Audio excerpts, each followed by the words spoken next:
been a little bit since we last experimented around with the pink lovable puffball himself. Hello everyone and welcome to Let's Play Kirby Squeak Squad. I've been meaning to get to this one for a little bit, for reasons I'll get into as we get into the game itself. For now, let's go see what the intro cutscene's all about. Early afternoon in Dreamland. It's so peaceful that even the clouds are drowsy. And now it's Kirby's favorite time of the day, snack time. Today's yummy snack is a sweet, fluffy slice of strawberry shortcake. Time to dig it!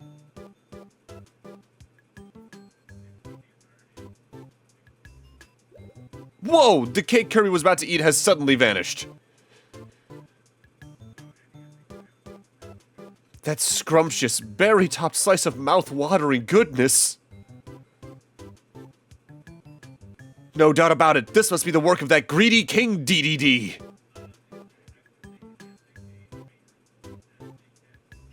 Well, there's no time to waste. Gotta get that cake back. And that's how Kirby's latest fantastic adventure begins.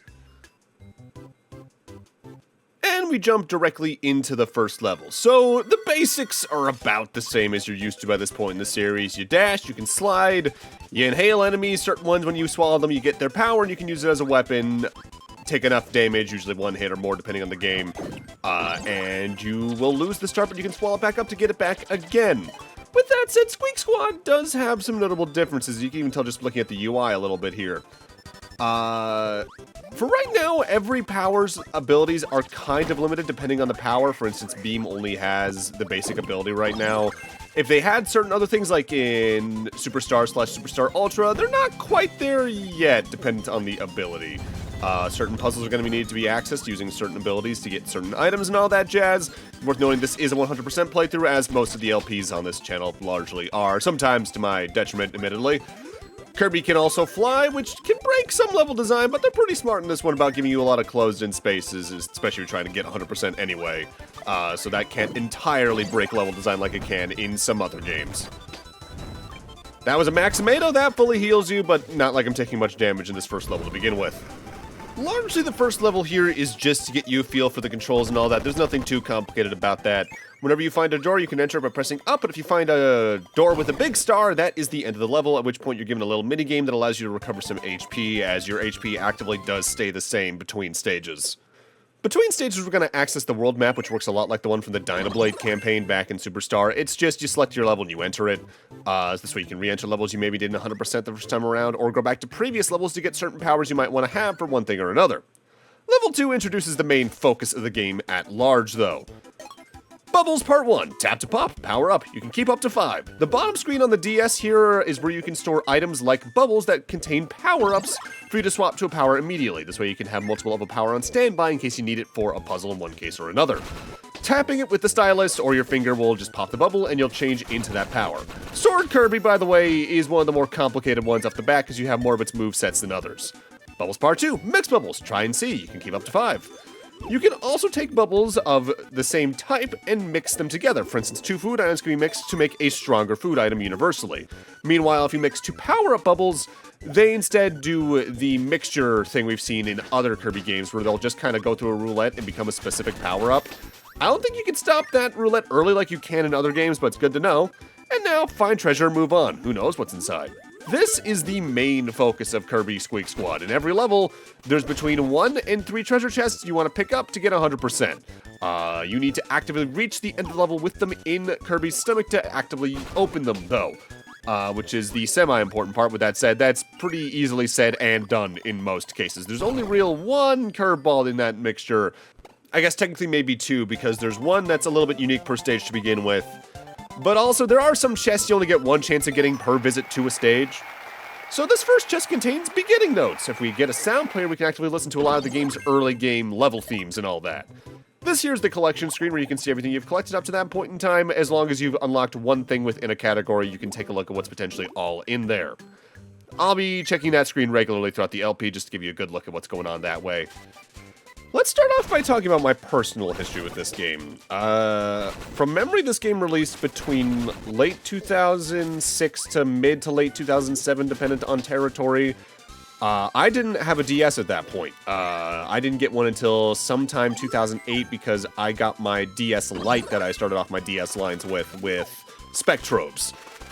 I think I got this game within the first year and a half of me having a DS, though, but in that regard, it was also technically one of the last Kirby games I played for a good bit there, because I even played Superstar Ultra before this, if memory serves.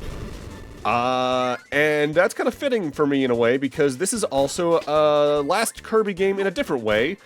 This was the last Kirby game that was worked on by Flagship, the Capcom subsidiary. They started working on Resident Evil 2, they then worked on Resident Evil through 4, they did the Oracle duology for Zelda and Minish Cap and all that, but this was their last Kirby title after working on Amazing Mirror as well as their last title as an individual team to begin with before they were dissolved and reabsorbed into Capcom proper, doing a restructuring.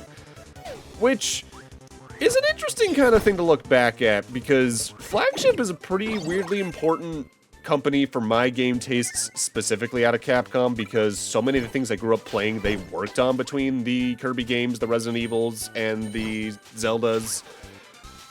It's at the point where there's a good chance over the years I'm probably going to cover every single game that they worked on as an individual subsidiary, and it's not often I get to say that for a specific company. So thus far, we've largely seen a lot of abilities we've seen prior in the series, like Fire, Ice, Beam. I think you could have gotten Cutter already by now.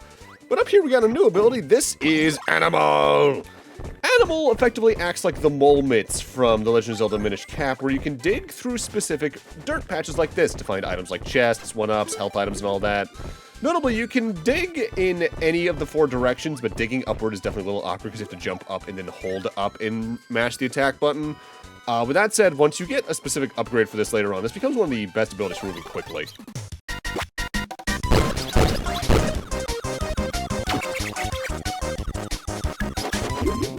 Meet the titular Squeak Squad. At the end of any given stage, you'll see a large chest moving forward. When you grab it, one of them will spawn in to try and stalk you to grab it.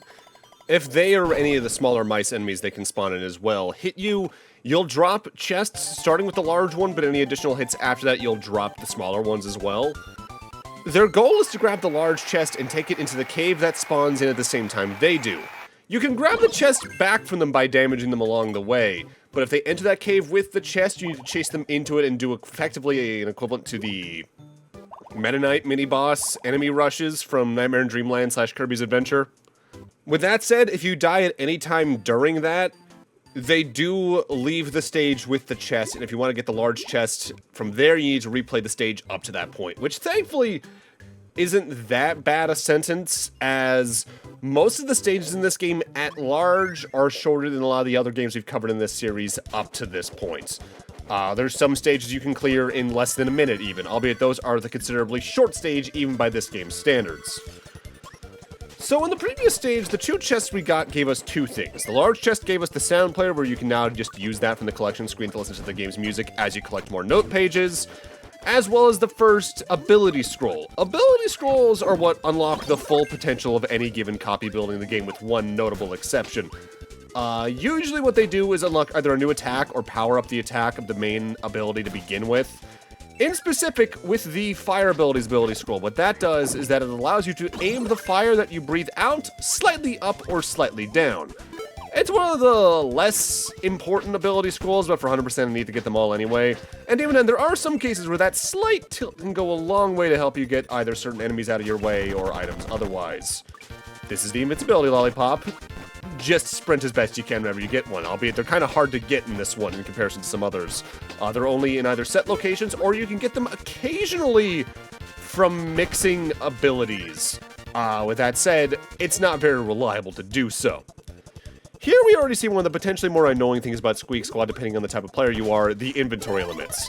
There are up to 3 chests in any stage, but you can only store up to 5 items in Kirby's Gullet, and those 3 chests will take up 3 of the 5. In most cases throughout this game, you're going to see me have at least one ability on standby, just in case I take a hit and lose the ability I already have, and a healing item. The other 3 slots will usually not be taken up at all, barring me briefly getting another food item or ability that I need to use up at that exact moment or things like that. as I just don't feel like wrangling my inventory back and forth too often. Right there was our first forced actual mini-boss encounter with one of the Squeaks. That was Storo in specific. He's the heavy one who relies on either jumping, throwing hammers at you can swallow for the corresponding ability, or things like that. Here we got 3 specific different items: the spray paint, a graphic piece, and a secret room key. The secret room key in every world unlocks an extra stage where there's usually some more items for you to grab. The spray paint allows you to change Kirby's color just like the matching items back in Amazing Mirror. Meanwhile, the graphic pieces are puzzle pieces that slowly fill out little posters you can view in the collection screen at any point in time. I'll showcase those as I update them throughout the game, though.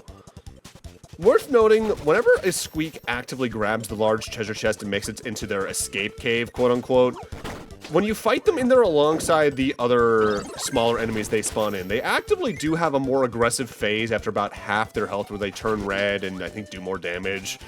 And beating them at that point isn't hard, but it is definitely harder. So at best, you really want to avoid them taking the chest into those caves. Mind you, as we'll see later on, there are some levels where they definitely try to make it easier for the Squeaks to quote-unquote escape with the chest than it is for you to grab them. But skillful play in most cases will allow you to capture it before they can even enter the cave. In most cases. Just to talk about them, the first Squeak we technically fought against back in the second stage, the small one, that was Spinny. He's the fast one of the group. If you swallow his claw item that he drops when he gets hit every now and then, he'll give you the animal ability.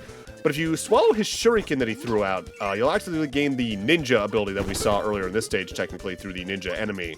That's one I tend not to use too much, if only because, while it has the ability to stick to walls permanently at your control, its attacks are just awkward enough for me. I don't like to use it too often. I also prefer Animal for that. Because one of my favorite things about the Animal ability in this game, at least against just standard-sized enemies or the occasional larger-sized enemy, you can double tap to sprint and immediately press the attack button to pounce on an enemy, and you'll effectively do an insta-kill attack on them.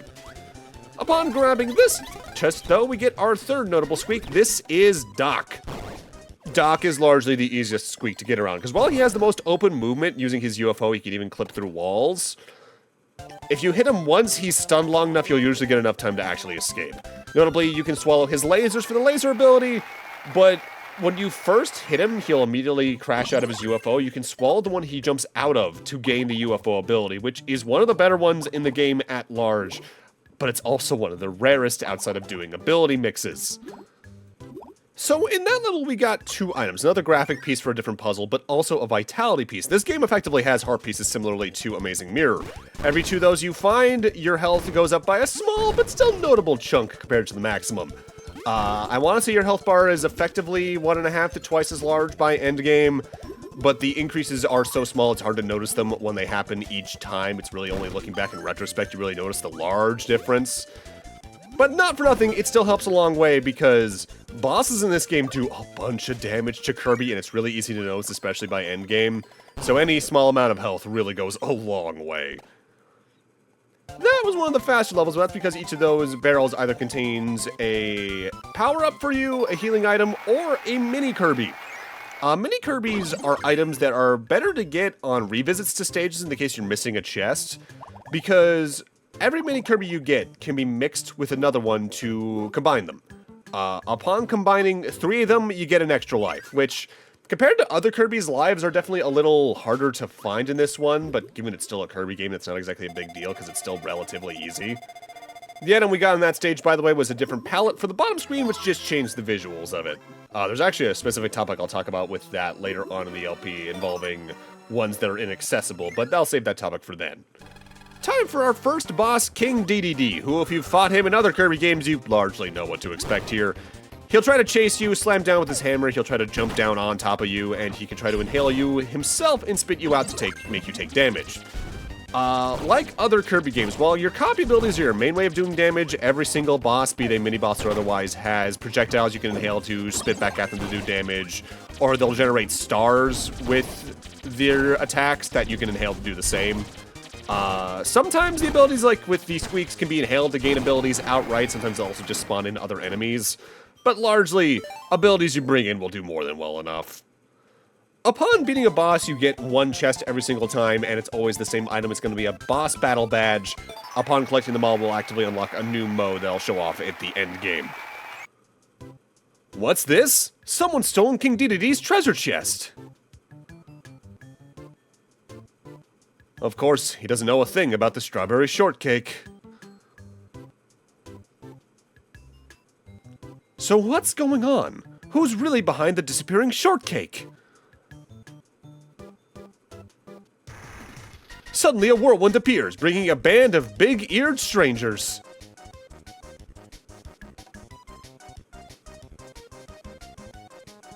Who are these guys? A band of thieves known as the Squeaks. With treasure chests in tow, they begin to march jauntily away.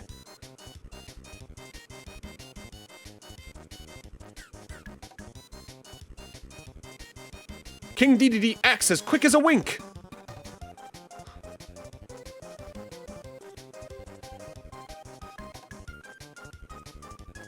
He grabs Kirby and hurls him at the Squeaks.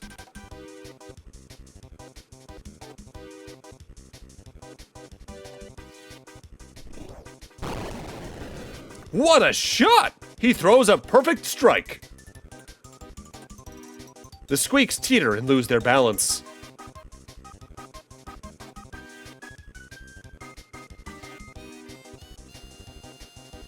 They all tumble into a deep chasm, taking the treasure with them.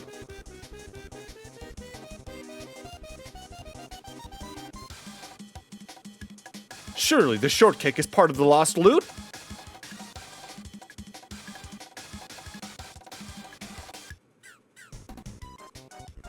It looks like Kirby's quest isn't over yet.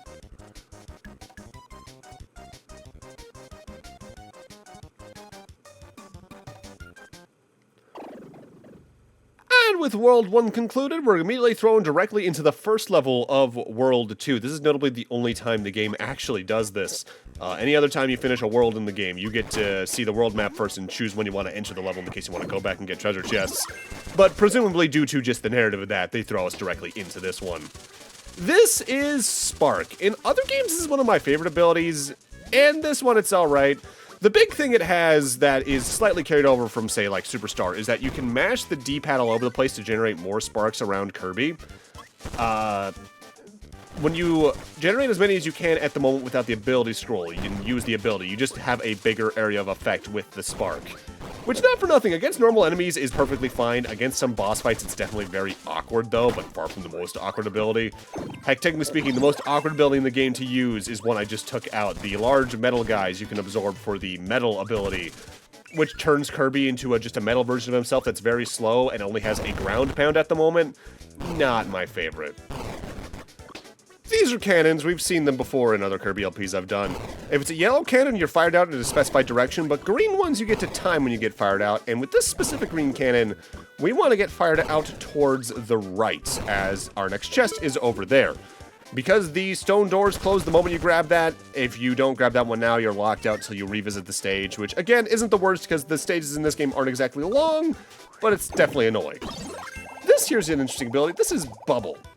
While it does okay at damaging, the big thing about it is when you kill an enemy that has an ability with it, they're turned into a bubble that you can swallow up.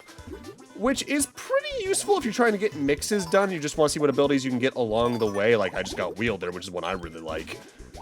With that said, due to the strict 5-slot inventory limit, this is definitely an annoying item to work with in 100% because you're just constantly running out of inventory space. Perhaps my favorite part about it is if you use it on enemies that don't give copy abilities, like Waddle Dees, you can just actively grab the stars you would normally spit out by swallowing them into your inventory, and you can combine them into larger stars, which if you spit those out, they do a lot more damage, so they can be pretty good for taking out mini-bosses and boss fights quickly.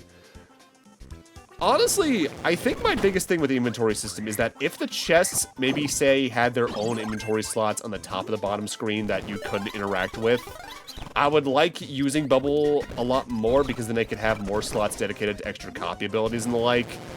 But at the same time, it's not the biggest deal because there's so many copy abilities in a given stage that the inventory limits being eaten up by the chests isn't that big a deal. Notably, every single Squeak does have a health bar when they first show up, so the game comes down to, do you want to actively force an engagement with them just to make sure they can't steal the chest? Do you want to grab the chest and just run with it? Or do they catch up with you and then things change from there? It really depends on what you're doing. There we got a star seal. That's gonna do nothing for now. Just know you want to get all 5 of those before a certain point in the game. This is the overarching world map. We're going to be doing a lot with this throughout the LP, of course. But with that, I'm going to need to end this off here. Thank you guys for watching. And in part 2, we're going to completely finish off World 2. And I believe even start off World 3. See you guys then.